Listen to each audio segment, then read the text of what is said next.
What is up, YouTube? What is up, family? We have something to react to. We got something to react to. Somebody sent this over to me and said we should check it out. And it's called 6 Lies America Told Him about Europe. And then it says life in the UK. Okay. Is it Europe or just UK? All right, I don't know. Let's go. See what he's got to say. I want to hear about these lies. Hey everybody, welcome back, International Carl. Hey. What the hell happened there? What was that about? Hey everybody, welcome back, International Carl, doing another video for you. If this is your first time to my channel, please, right now, stop and hit the like button. Consider subscribing, and as always, hit me in the comment section, because those that have subscribed to my channel know that I'm always active in the comment section. By the way, on my channel, you should subscribe and hit the like button. No, don't even. Do whatever you want. I don't like force that on anybody ever. You do whatever you want. Now, this video, we're going to talk about a couple lies that the United States pushes into us as Americans growing up. And let's talk about it right now. Let's get to it right now. Damn, my man, we 30 seconds in the video, he edited it like 6 times already. It's been edited. Lie number 1. Okay, here we go. This one is a funny one to me because in the United States, it's always, I don't care if you're a Democrat, I don't care if you're Republican, I don't care if you're independent, I don't care where you're at on the political spectrum. You're always going to have a politician telling you that they hate our freedoms, our freedom of religion, our freedom of speech, our freedom to vote and assemble and disagree with each other. That's right. They hate us for our freedoms. What? You wrong already. Europe has freedom. Wait a minute. What? My whole family's in Europe. Nobody's ever said to me, you know what really sucks about this country? We got no freedom of speech, but you Americans do. We hate you for that. What? That's not true. Where in Europe do you not have the right of freedom of speech? It's absolutely not 100% of Europe. I'll tell you that right. France, right off the top of my head. France is one. They have freedom of speech. What's he talking about? So does Spain, I believe. So does Switzerland. So, I'm pretty sure Italy. I don't know what he's talking about. Do you? Because this guy right here. And assemble and disagree with each. He's talking about probably Afghanistan, Iraq, Iran, probably Russia these days. Maybe a little bit of China. You know. Yeah, they hate our freedom of speech and democracy and all that good stuff. Yeah, but Europe? Each other. What? That's right. They hate us for our freedoms. No, they don't. Can you believe that? No, I don't believe that, because you're wrong. As if nowhere else in the world has any freedoms. Like Europe. You know, in Europe, they act like... Oh, America. No, but see, that's not true. See, all right, I reversed it. I'm thinking, wait, what's he talking? No, see, but Bush, he wasn't talking about Europe. Bush wasn't talking about Europe there. Like, if you come to Europe, there's just no freedoms. What freedoms do I not have here in Europe?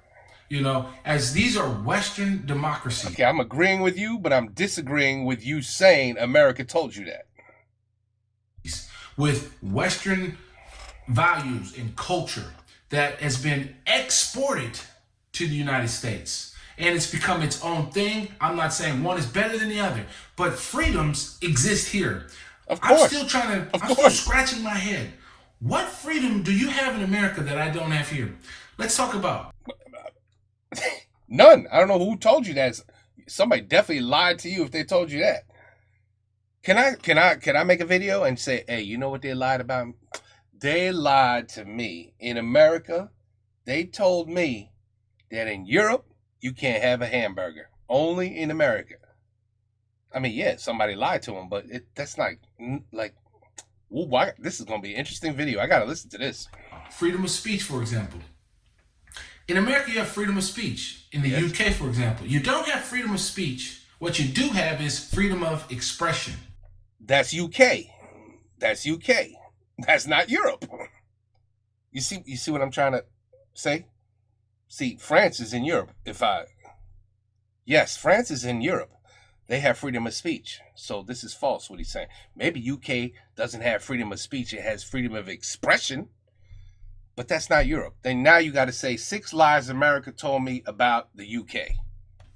Slight different tweak, but let's give you an example.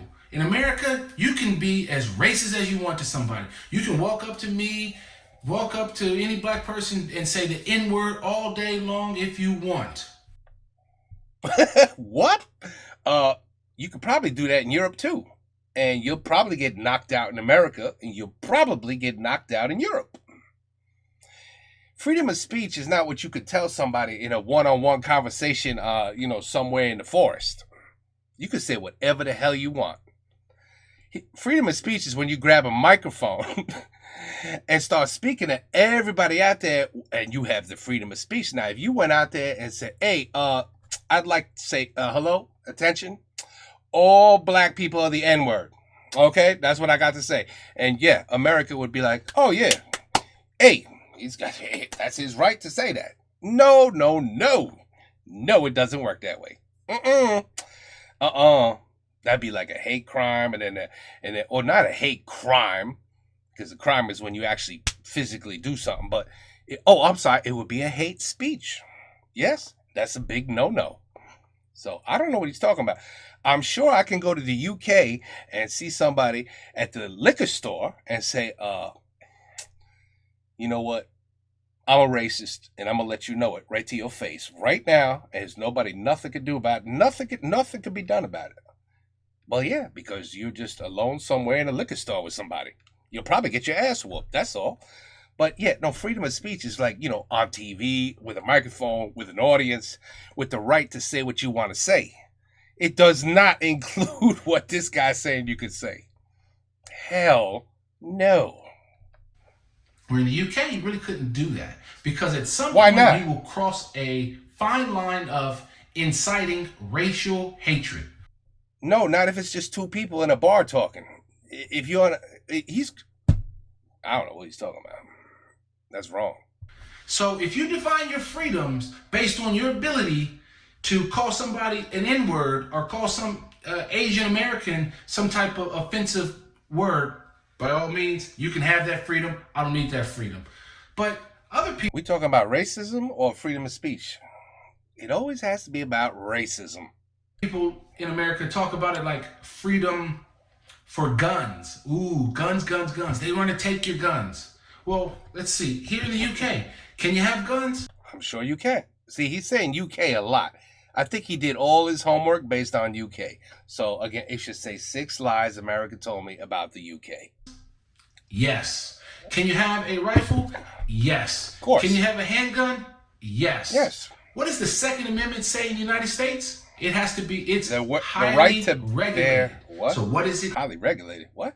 Here in the UK, guess what? It's highly regulated. There's lots of regulations around what type of gun, where you have to store that gun, where you have to keep the ammunition, what do you have to do for the maintenance of that gun. Highly regulated. So you still have the freedom to have a gun. So if you define your freedoms as being able to have as many guns as you want in America, okay, fine, no argument. But I think that's a lie that they sell, that nobody here has any guns.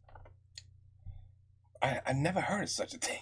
I tell you what, this is the one place I heard where like nobody has guns. Not even the police. It might be a lie too, but this is I never heard of UK or Europe with any of this. But I heard that China, I did hear that. China has no guns. Like the police is not allowed to even have guns. So I don't know. That's the only country, and I don't even know if that's like 100% true, but that's the country I heard that has no guns. And regulated, what does that mean? Like it's regulated. It's regulated. You know what? When the Bloods over here have to get guns in the gangs to try to kill other gang members, woo, it's such a pain in the ass for them to get those guns. It's such regulations, paperwork. They got to know where to store the gun. They got to put the bullets over here. They got to how to maintain their guns. Oh, yeah, the gangsters are like, oh, what a pain in the ass getting these guns. Oof. They got all the paperwork. They got to go and register it. Oh, it is annoying to register those guns. Oh, Seriously, you should ask the gangs over here. Oh, it's a pain in the ass. Oh yeah, the regulations. Not true. Number 2. This is good. Social housing is a bad thing. It's something that you're supposed to segregate from the rest of the population. So, for example, in America, especially in LA where I'm from, or Southern California where I'm from. Social housing? Social housing, Section 8. Oh, Section 8. Okay, I know about Section 8. Well, that's usually in a separate side of the city, not being seen. I don't even know where it's at, because where I grew up was nothing but beautiful homes, single family homes, no social housing.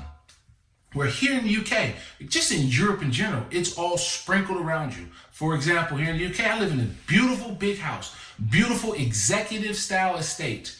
I have a nice car, but guess what? On this estate and on several new estates, they all have social housing, and they do things that are different in the United States, or that they do here in the UK, that they wouldn't do or they don't do in the United States. You could be on social housing, but guess what? You can partially own that house. So that way you can be on the track. So you can buy 10% of the home, 20% of the home, 50% of the home, and try to get all the way up to 100% of the home like me or you do. So that's a different strategy that they do, so that social housing is good for everybody, because that way the kids get to interact with all people from all social and religious economic backgrounds. And you as an adult get to work and meet and mingle with people from all different backgrounds. I think the neighborhoods are better for it. They're safer for it. Less crime, because guess what? If you're in an executive style estate, well, guess what? You want to keep your home value high. You want to keep it nice and looking new. And that's going to put pressure on the social housing to also keep their house nice, keep the estate looking nice and new and fresh. So I think that's a myth, and I think that's something that should be revisited in the United States. Ooh, boy, I could not disagree more. All right, so there is one thing I do like the idea. It's a good idea. That's a smart idea. The problem is, where's the house coming from? But, the idea that somebody with Section 8 can own a home eventually, even 10%, 20%, 100%, whatever, that is a really good idea. But who owns the home that's renting it to the Section 8 people? It has to be the government. Right? It has to be the government. Look, I know about Section 8. My wife bought a building long time ago. I think, when her parents passed away, she had a little extra money. She wanted to get into the real estate business and make some money. Because, hey, at the end of the day, real estate it's about money. It's about buying something cheap and then renting it out. And hopefully you got people paying your mortgage for free with a little extra in your pocket, and then over time, your renters essentially have bought you the building. And then now you make it big money, because now there's no mortgage no more. All the rent goes in your pocket. It's called real estate. So that was my wife's idea. Let me get a building. I believe it had 3 floors, 3 different families could have lived in it, but it was in a neighborhood that this particular building was rented out to Section 8. And the real estate agent told her, oh, it's great. Your check is guaranteed. You'll never not get a check because it comes from the government. But the government only pays like 75% or something like that, 80%, something like that. And the Section 8 people are required to pay the remaining. To who? To her, to the renter, my wife.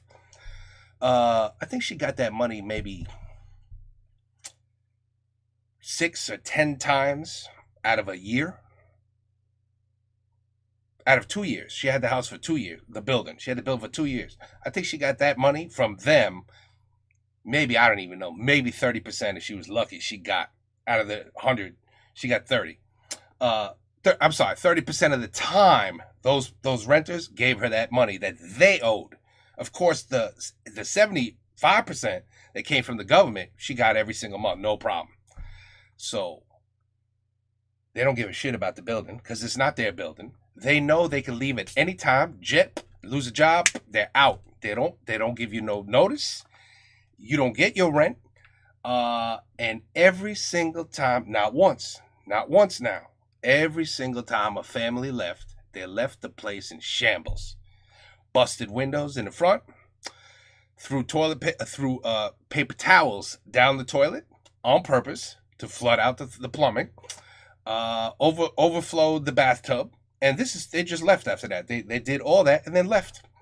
Now my wife, she didn't deserve that. She didn't do nothing wrong. She just sitting there waiting for her money. That's it. That's all she wanted. So, of course, after 2-3 months, hello, where's my money? And then eventually they say, you know what, screw you. They move out and they destroy the place. There's your wonderful Section 8 people. Fantastic people. They're the ones that they should be a part of the neighborhood. And what do you say? It'll they actually will want to upkeep their rented house because your house is being maintained. Because your beautiful home should be next to a building with 3 families in it that don't give a crap. No, over here, 100% hell to the no. You don't want no Section 8 near your neighborhood or home. That's all for me. Hell no. No. Oh, did I mention the amount of the friends that would hang out till like 3-4 in the morning on the porch in front of the Section 8 house where my wife would get the complaints? Yeah, there's noise going on in your building. Well, I'm just renting it out. Well, no, you're the owner. It's your problem. It was a nightmare. She sold the building and never looked back. Never even went near Section 8 ever again. Totally disagree. 100%.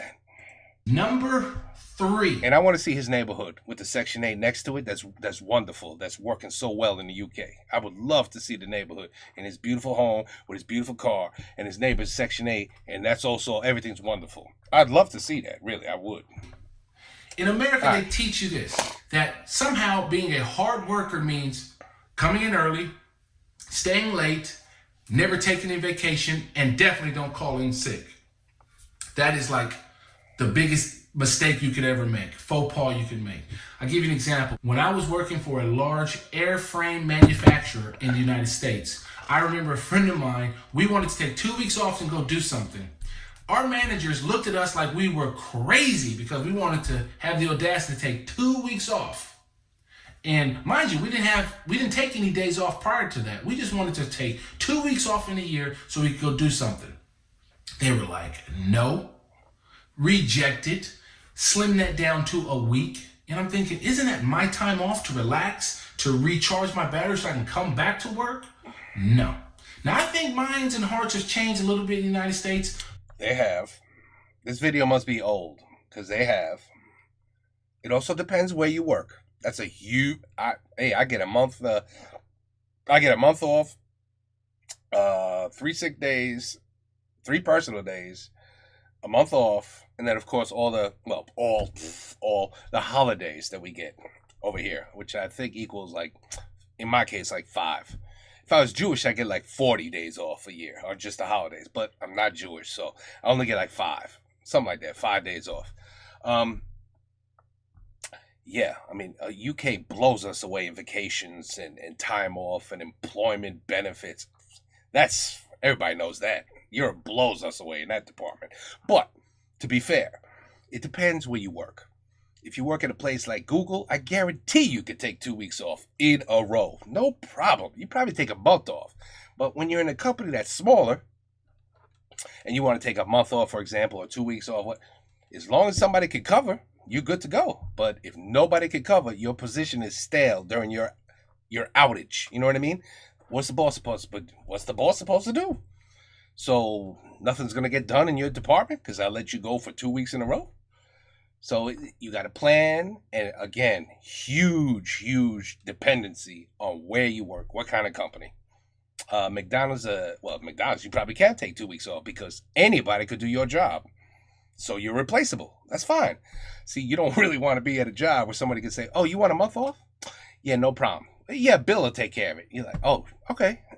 See, it shouldn't be that easy. Your job skills should be special enough that it's a problem if you go away 2 weeks to a month.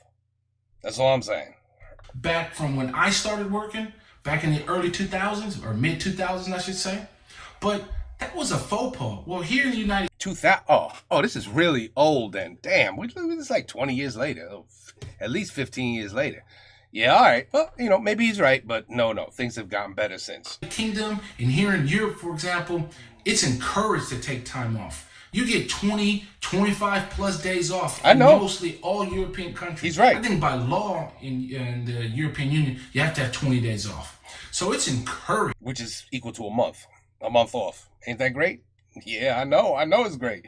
And most people in Europe, they complain if they only got a month off. A month off is crap. They want 2 months off. I know. I have cousins. They tell me. Or they tell my mom and then she tells me. But I know. To take time off because either you use it or you lose it. And for example, I think Sweden, if I can find the article, it's on the screen now. But if not, Sweden is actually doing a trial where they're reducing the work hours to 6 hours to see if it increases productivity.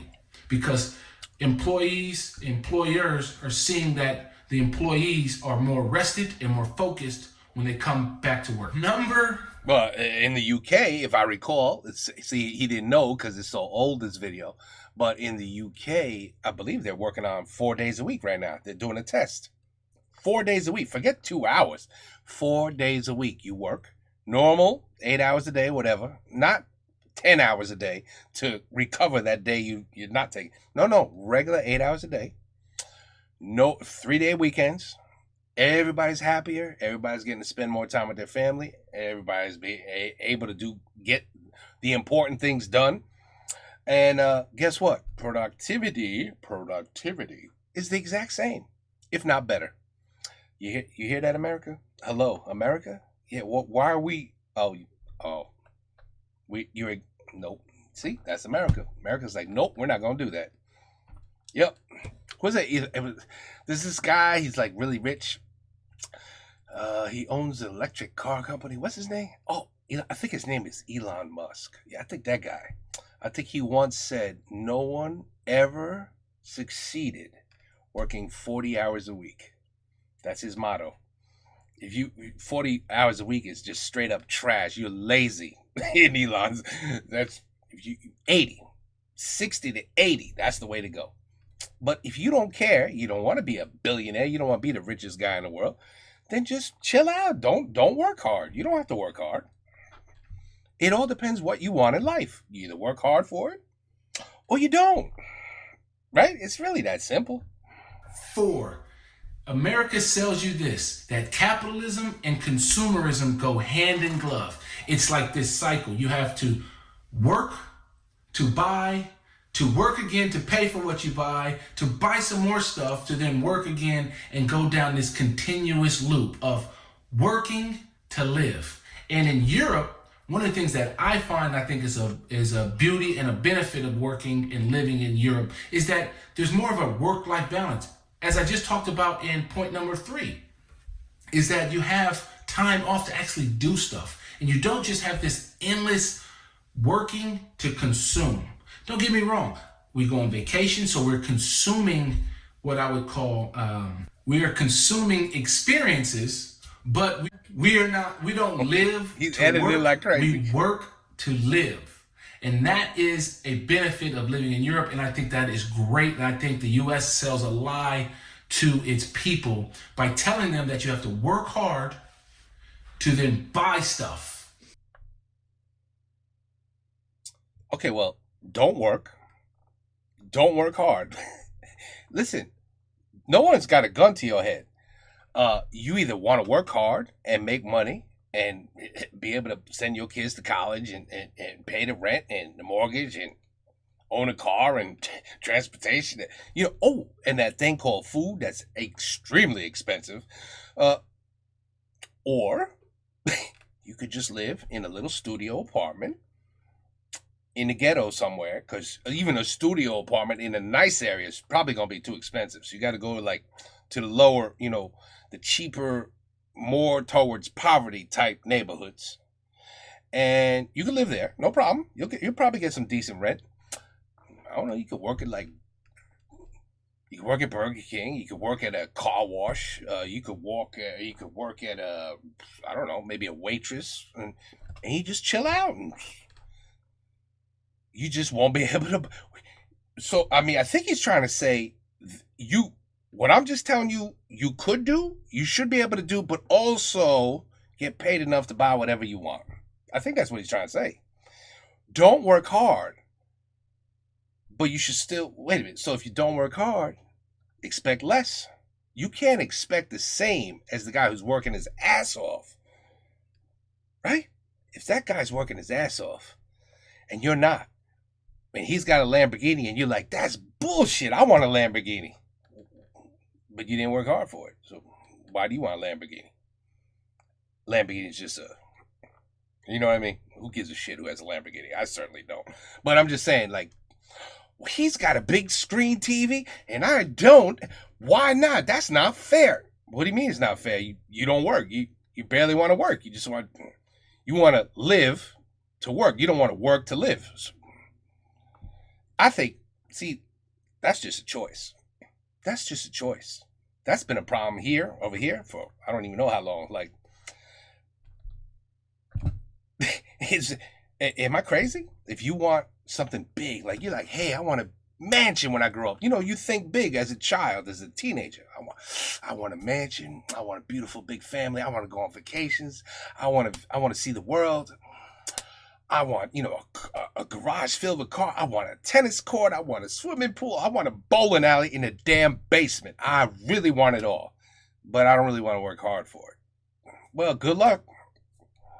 Good luck. That's all I got to say. Good luck. Good luck if you don't want to work hard. Good luck. Is he saying the UK? Because he keeps saying Europe. He means UK. Is he saying the UK, y'all are just hanging out saying, yeah, we don't want to work hard. We don't like working hard here, but we certainly want all of our crap. Is that what he's saying? Because it don't work that way. I don't think any country, it will never work that way. And never do anything. Number 5. Oh, boy. Which kind of ties into the first one I said, but it really is on the Republican right side in America. They always preach, especially during the Obamacare era, 2012, was all about these death panels. They literally produced a video where they were throwing grandma off a cliff because of social medicine. Make no mistake about it. President Obama and the Democrats who supported Obamacare began throwing seniors off the cliff back. The evils of social medicine, that you were going to have death panels if you got sick. I mean, how ridiculous of a lie that is. I mean, it's a bold-faced lie. I've lived here 11, 12 years. I have yet to ever see a death panel. I have known some older people. I know some younger people. I know myself. You can walk into any hospital in any country in Europe and there's not a single death penalty. What do you expect them to say? Oh, sorry, you had a heart attack last year, Mr. Carl, but since you had one last year, we're not going to treat you for this heart attack because the panel has refused your care. Again, this must be an old video because not no more. Don't work like that. Don't work like that. Even if you don't have insurance, even if you're a freaking illegal immigrant over here, you just walk right in the hospital. They'll take care of you. If it's an emergency, no, it's illegal for them to say get out. Get out. No, we're not. Who are you? No, get out. No, I know you're bleeding. I know you're about to die in 5 minutes, but no. I want to see some paperwork, insurance, and this. Oh, you don't have any of that? All right, well, get out then. No, they can't do that. That can't be done. On a side note, you kind of already have that in America. You just have it through the insurance companies because guess what they do? Decide not to cover you. They say, it's a pre-existing condition. I don't think you can do that anymore. But then why are you talking about it? He's right. You can't do that anymore. Maybe decades ago, you could do that. But yeah, you can't do that no more. Can't do that no more. Not true.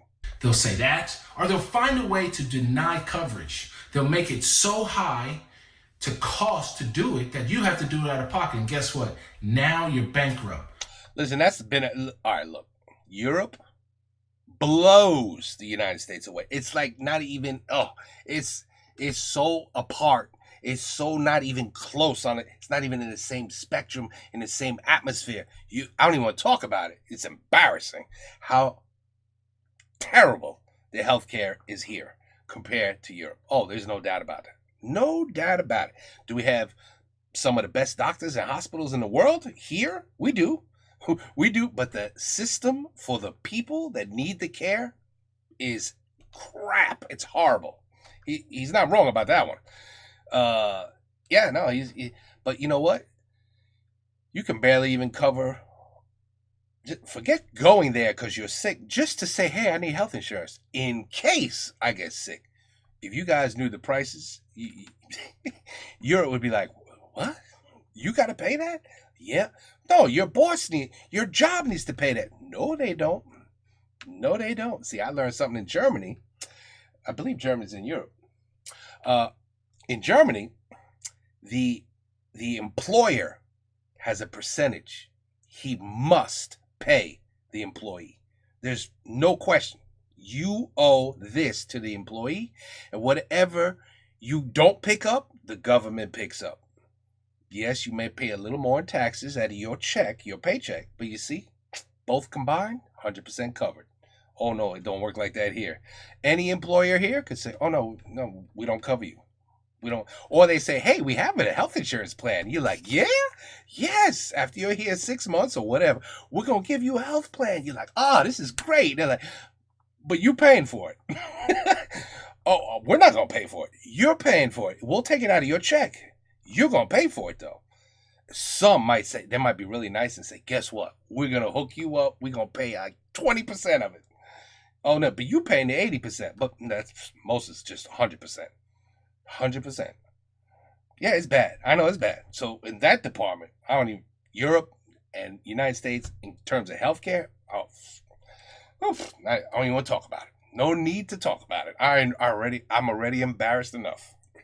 So that loops right back to number one. How are you free if you have to live with the pressure of going bankrupt and not being able to pay your bills? Because guess what? You have the audacity to break your hip, get sick.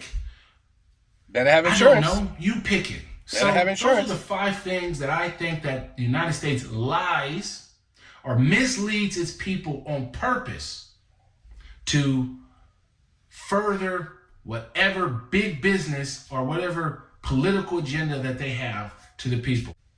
I'm going to leave you with a bonus one, which is a bonus. Kind of strange if you look at it. Because number 6 is this. In America, every day, all students around the nation get up every morning and say the Pledge of Allegiance. You pledge yourself and align yourself to the United States flag and to the republic for which it stands. Now, that's not something that's common in Europe. In many Western countries, I don't know of any other Western country that makes its kids get up every morning. I do know of one back in 1938, 1942-ish time. Those kids used to get up and actually pledge allegiance to their flag and to their Führer. But what's the lie? I don't know. Wait. What's the lie? I don't get it. First of all, that's not even true. That's the lie. That's not true. Again, old video. Any student has the 100% right to not stand up and do the Pledge of Allegiance. And if a school decides we're not going to do that, that's 100% fine. Today. I don't know when this video was made, but what is actually the lie? Let me hit a bonus lie. Führer. Wait. What? You're talking about common in Europe. Wait, so is he saying the United States lied and said you have to pledge whatever your legion is to your country, whether it's the anthem or whatever, you have to do it in Europe too? Is that what the lie is? America's telling Americans that if we were in the UK, we would have to. What? I don't understand this last bonus. Which it stands. You pledge yourself every day.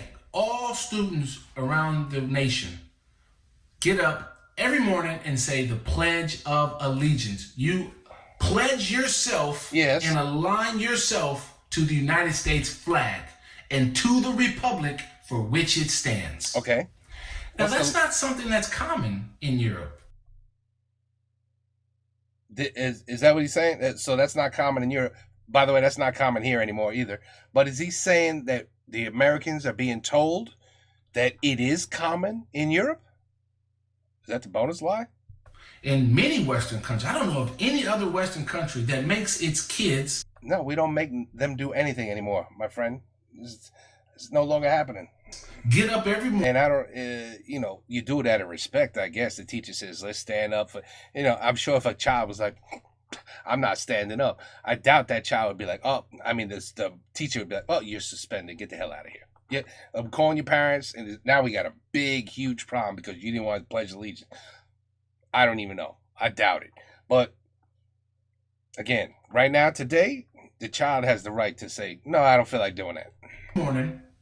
I do know of one back in 1938, 1942-ish time. Those kids used to get up and actually pledge allegiance to their flag and to their Führer. But in the UK? I don't know if that's something we should necessarily be doing. Don't get me wrong, I love my country. I'm very patriotic about it. Well, if you are, you wouldn't have a problem with pledging. I love the 4th of July for all its... My country is never perfect, but I think... No country is perfect. It can get better. But certainly USA is not perfect. But that's mine. Hit me in the comments. Tell me what you think. And like always, click here to subscribe to the channel. Yeah, you said that in the beginning. And click right here, right there, to watch another one of my videos. There you go. With that, I'm out. Thank you. All right, Carl. Thanks, Carl. I don't know. I guess the video is just too old because now, unfortunately, a lot of things have changed, Carl, I guess. You may have to update your video. Damn, I was looking for some better lies than that. I'm not going to lie. I wanted some good stuff. I don't even understand this bonus lie. Who's 6 lies America told me about Europe? And then he says the bonus, number 6 is a bonus. Americans have to pledge allegiance. The children have to get up and do it. That's not, back then maybe it was true, so where's the lie? Did they say that in England, in the UK, they got to do the same? We lied, we said, hey, you know what, in Europe they do the same thing. I'm confused. Boy, am I confused. Anyway, okay, well, I certainly don't agree with a lot of what he said. But see, that's the beauty. Everybody's got their own opinion.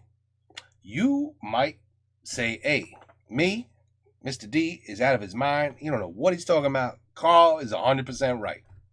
And if you know what, that's okay. That's fine. That's okay. We're going to start a big fight over 6 lies. 6 silly lies, if you ask me. I love the freedom of speech one, though. I don't know what he's talking about there. That one, I don't even know what he's talking about. Maybe this would have made more sense if it was 6 lies America told me about the UK. Europe is pretty large, my friend. Europe is pretty large. A lot of countries in Europe. And each one has got their own thing. There are some that's only freedom of expression. And there's others, guess what? Freedom of speech, 100% in Europe. Yep, it exists. Just saying. Just saying. Hell, there's even some in Asia. Some in Asia have 100% freedom of speech. Even Portugal, I believe, has freedom of speech. I mean, it's out there. There's plenty of freedom of speeches. There's definitely not just the United States. And the United States telling everybody, oh, anywhere else you go, there's no freedom of speech. Hell, I'm telling you, that Bush, I have to find that Bush video. I guarantee he's talking about Iran or Iraq or Afghanistan or, God forbid you're not even allowed to breathe in those countries. You look wrong. You just look at somebody the wrong way. They're like, what? You can't do that. Get your ass over here. You're going to jail. So I don't know. It's very, very strict over there. So of course they don't like hearing, oh, those Americans, they get to actually call black people the N-word without no problems? I don't even know where he got that one from either. That's a major problem. You call anybody the N-word. Anyway, okay, look, let's just move on, shall we? Let's just move on. All right, take care. Peace out. Have a good night. I'd like to know some more lies. Hey, we got plenty of Europeans in this channel. Plenty. Why don't you guys tell me about some lies? Why don't you tell me? Not even lies, just tell me things that you heard about America that your country said. And I'll tell you if it's a lie or not. Although, guess what? You don't need him. You don't need me. There's Google, you know. You could always check with Google. Just saying. Peace out.